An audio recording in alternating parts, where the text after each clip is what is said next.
Разказ Злата ламя. Политическа история. Зла ламя завърдила кладенеца и наложила тежка ангария. На всеки 10 бутилка ракия 8 прибирала. Зачудили се селените, що да сторят, то така не можело да се живее. Проводили всичките три девици на селото да умилостивят ламята, тя обаче пак се връщала. Чул за Злата ламя един герой, най-малкият син на най-големия будала. Запретнал той ръка й, пуснал си люта чалга и се отправил към селото. Кръчмарят пръв чул музиката на героя. Той бързашком изчул при кмета и му зашепнал на ушенце. Насам идва някакъв страшен герой. Такава люта чалга е надул, че се чува от 5 ниви и 4 пояса. Трябва да го наемем да се сбори с ламята. Умно отбелязал кмета, като ударил масата с юмрук и се обърнал към госта си. Бързо се веде селото и да посрещне юнака. И гледай всеки да носи по нещо да го нагъстим. Събрали се селените да посрещнат храбрия юнак. Гледали го как се приближава и обсъждали.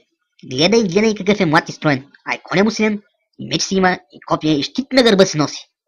Вярно, разправят, че бил най-малък син, на късмет ще да е. А чухте ли? Бил син на най-големия будала. Няма начин да не се сбори с ламята. И така, пристигнал нашия герой, нагостил се, напил се, наспал се и на сутринта се срещнал с кмета в кръчмата. Кмете, излизам, отивам да се сборя с ламята. Ще я отрепя, после ще ви извикам да им помогнете, да я изкормим и да я ударим. Пригответе ми 3 кесии с пари, инак няма да я бъде. Добре бе, момко, имаш ги. Ти само изгони ламята. Тъй. Ще я сборя и ако не избяга, ще я ударя кожичката.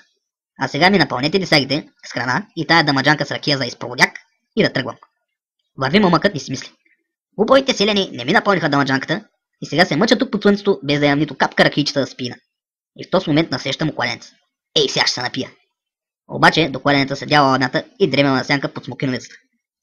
Момъкът запретнал ръка й, вдигнал копието, разхладил меч в ножницата, прикрил се с щита и нападнал ламята. Тя обаче била бърза, обърнала се, издишала огън, отстъпила страни и ударила юнака с опашката, па го свалила от коня.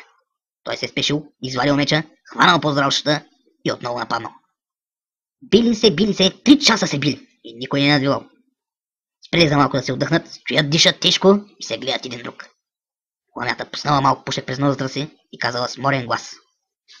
Къв си ти бе, що събиш? Ми жален съм. Като си жален пиве, ко събиш?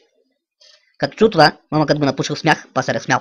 Ламята и тя се разсмала, изкарала ръки и мезета, извикала една мома бивша девица да им прислужва и започна да ядат, пият и да се веселят. Обаче през нощта ламята тайно прибрала всичките съкровища, които била скрила в пещерата, метнала девицата на гърба си и избягала да се не видяла.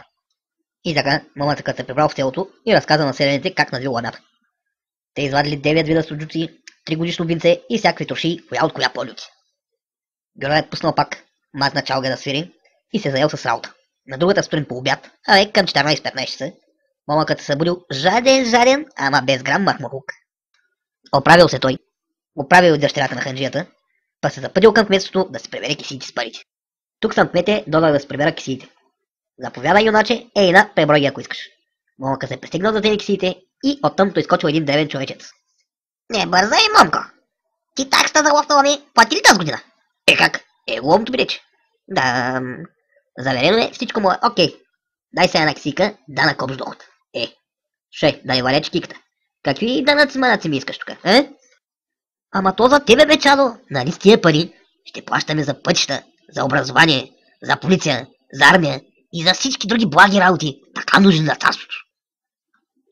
Що не тъй? Да, казал храбрия юнак, най-малкият син на най-големия будала.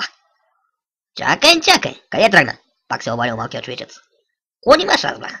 За пътищата данък няма ли да платиш? Ама аз не платих вече, бе, колко пъти? Чадо, налага се. Иначе как ще плащаме пътищата?